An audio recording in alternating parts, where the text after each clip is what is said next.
Hello students, chapter 7 में हम weather के बारे में स्टडी कर रहे हैं। वेदर में कई चीज़ें शामिल होती हैं स्टूडेंट्स। एक तो टेम्परेचर के बारे में, ह्यूमिडिटी एंड रेनफॉल। और वेदर रिपोर्ट कौन तैयार करता है स्टूडेंट्स? जो मेट्रोलॉजिकल डिपार्टमेंट है। ये लास्ट टाइम हमने सब डिस्कस किया था। टेबल 7.1 को आपने फिल कर लिया होगा। इसमें 1 वीक का डाटा आपको कलेक्ट करके फिल करना है। या इसमें जो रेनफॉल है स्टूडेंट्स, रेनफॉल कॉलम में जिस दिन रेनफॉल होती है उसी दिन का डाटा इकट्ठा होता है। और रेनफॉल को मेज़र कैसे किया जाता है? जो मेट्रोलॉजिकल डिपार्टमेंट है उनके पास एक डिवाइस होता है कि rainfall is measured by an instrument called rain gauge. Rain gauge नाम से एक इंस्ट्रूमेंट डिवाइस है जिसकी हेल्प से वो रेनफॉल को मेज़र करते हैं। It is basically a measuring cylinder with a funnel on top to collect rain water. जब रेन आती है तो रेन वाटर को वो कलेक्ट कर लेते हैं। एक सिलेंड्रिकल शेप में होता है ये रेन गेज, लगभग इस तरह से सिलेंड्रिकल शेप और ऊपर से फनल शेप में इस तरह से बना होता है ताकि उसमें रेन वाटर कलेक्ट हो जाता है और इस पर जो स्केल बना हुआ है उससे रेन को मेज़र कर लिया जाता है। नाउ स्टूडेंट्स, इस टेबल को ऑब्जर्व करके हम बताएंगे कि do all the 7 days have the same maximum and minimum temperatures, humidity and rainfall. कि क्या सभी दिन सेम रहता है टेम्परेचर? जो मैक्सिमम मिनिमम है क्या सेम रहेगा? क्या ह्यूमिडिटी सेम रहेगी? क्या रेनफॉल सेम होती है? नो स्टूडेंट्स, कि हर दिन का मैक्सिमम मिनिमम टेम्परेचर चेंज होता रहता है। किसी 2 दिन सेम रह गया, 3 दिन नहीं, और उसके बाद वो भी चेंज होता रहता है। दिन में भी ये टेम्परेचर चेंज होता रहेगा। The maximum and minimum temperatures recorded में be same for some of the days. कि कुछ दिन सेम रह सकता है। However all the parameters are not the same on any 2 days. और किन्हीं भी 2 दिन का डाटा अगर हम मेज़र करें, कंपेयर करेंगे तो वो भी सेम हमें नहीं मिलेगा। या तो मिनिमम टेम्परेचर में वेरिएशन मिलेगा या मैक्सिमम में या रेनफॉल में या ह्यूमिडिटी में कहीं ना कहीं हमें 2 वेदर रिपोर्ट्स में कहीं ना कहीं डिफरेंस जरूर देखने को मिलता है। ओवर ए वीक देयर में भी कंसिडरेबल वेरिएशन, यानी बहुत ज़्यादा डिफरेंस देखने को मिलता है 1 वीक के डाटा में। The day to day conditions of the atmosphere at a place with respect to the temperature, humidity, rainfall, wind speed etcetera. कि किसी एरिया की, जो किसी प्लेस की एटमॉस्फेयर की जो कंडीशन है स्टूडेंट्स वो डिफरेंट हो सकती हैं। Is called the weather at that place. और ये सभी चीज़ें मिलकर उस प्लेस के वेदर को रिप्रेजेंट करती हैं। तो ये सभी वेदर के एलिमेंट्स कहलाते हैं, फैक्टर कहलाते हैं। The temperature, humidity and other factors are called elements of the weather. The weather of a place changes day after day and week after week। कि हर दिन भी चेंज हो सकते हैं, 1 वीक के बाद भी डाटा चेंज हो सकता है। That is why often say today is a weather is too humid। कि हम अगर कहें कि आज ज़्यादा जो वेदर है वो हमिड है, यानी उसमें ह्यूमिडिटी ज़्यादा है। और the weather was warm last week, ये कह सकते हैं कि पिछले सप्ताह ज़्यादा वार्म था यानी गर्मी थी। तो वेदर स्टूडेंट्स इस तरह से चेंज होता रहता है टेम्परेचर के बेस पर। The weather is such a complex phenomenon that it can very और over very short periods of time. कि एक दिन के अंदर भी हम देखते हैं कि टेम्परेचर अप डाउन होता रहता है। It can happen sometimes that it is sunny in the morning but suddenly clouds appear from nowhere and it starts raining heavily। कि देखते हैं कि सुबह के टाइम बिल्कुल सनी मॉर्निंग है, सूर्य बिल्कुल निकला हुआ है, लेकिन कुछ ही देर बाद अगर ऐसा होता है कि क्लाउड्स आ जाते हैं तो एकदम से रेन भी स्टार्ट हो जाती है।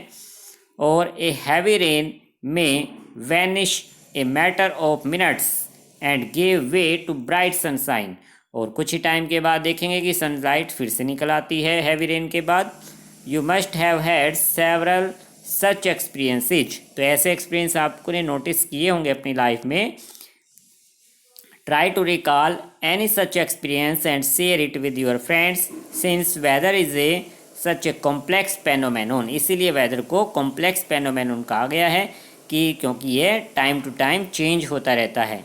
It is not easy to predict, तो इसको प्रेडिक्ट करना कि इसका अनुमान लगाना इतना ईजी नहीं है। Look at the graph given below which shows the maximum temperature recorded during 3 August 2006 to 9 August 2006 at Shillong Meghalaya. कि मेघालय स्टेट में जो शिलोंग प्लेस है स्टूडेंट्स, वहाँ का डाटा कलेक्ट किया गया है और उस बेस पर एक ग्राफ बनाया गया है, जिसे आप देख सकते हैं फिगर 7.2 में, कि टेबल की फॉर्म में डाटा कलेक्ट किया गया, केवल मैक्सिमम टेम्परेचर को रिकॉर्ड किया गया है और इसे ग्राफ की शेप में दिया गया है कि एक्स एक्सिस पर एंड वाई एक्सिस पर टेम्परेचर मैक्सिमम टेम्परेचर है, एक्स एक्सिस पर डेट्स हैं।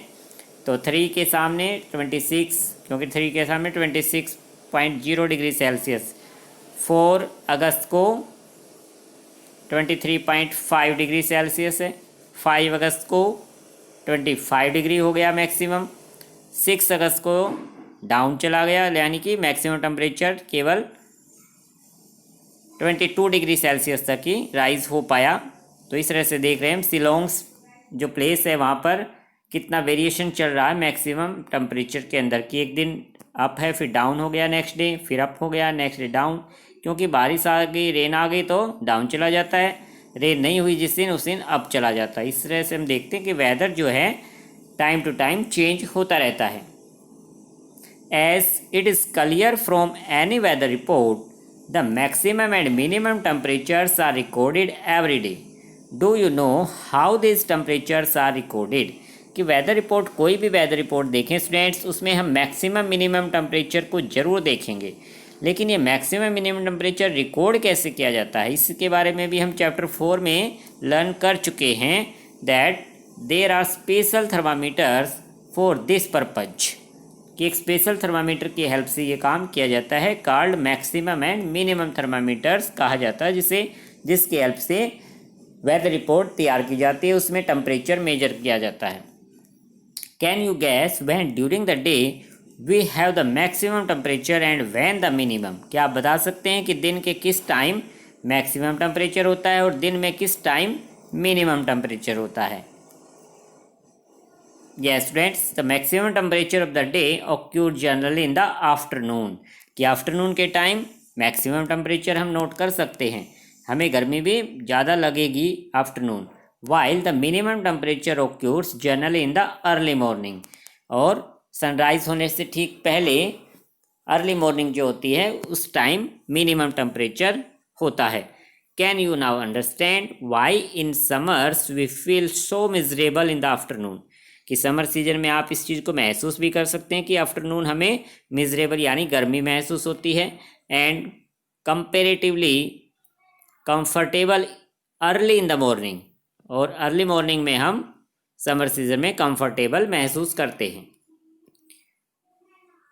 बुझो के माइंड में आता है स्टूडेंट्स कि I wonder why weather changes so frequently, कि हमारा जो वेदर है वो इतनी फ्रिक्वेंटली यानी तेज़ी से बार बार क्यों चेंज हो रहा है, वाई, क्या रीज़न है इसका। और पहले के माइंड में आया what is the source of weather in the first place, यानी कोई भी फर्स्ट प्लेस है, फर्स्ट प्लेस किसी को भी ले सकते हैं, कि किसी भी प्लेस पर वेदर का सोर्स क्या है, किसकी हेल्प से, मतलब किस सोर्स की हेल्प से वेदर में चेंज आ रहा है। तो बूझो और पहली के माइंड में जो क्वेश्चंस आए हैं, डाउट्स आए हैं, इनको आपको सर्च करना है, कहाँ, इसी चैप्टर में आगे रीड करके पता लगाना है कि ऐसा वो सोर्स कौन सा है जिससे वेदर में इतने सारे चेंजेज हम देख पा रहे हैं। सो स्टूडेंट्स, आज यहाँ तक आप रिवाइज करना और आगे चैप्टर को रीड करना। Thank you.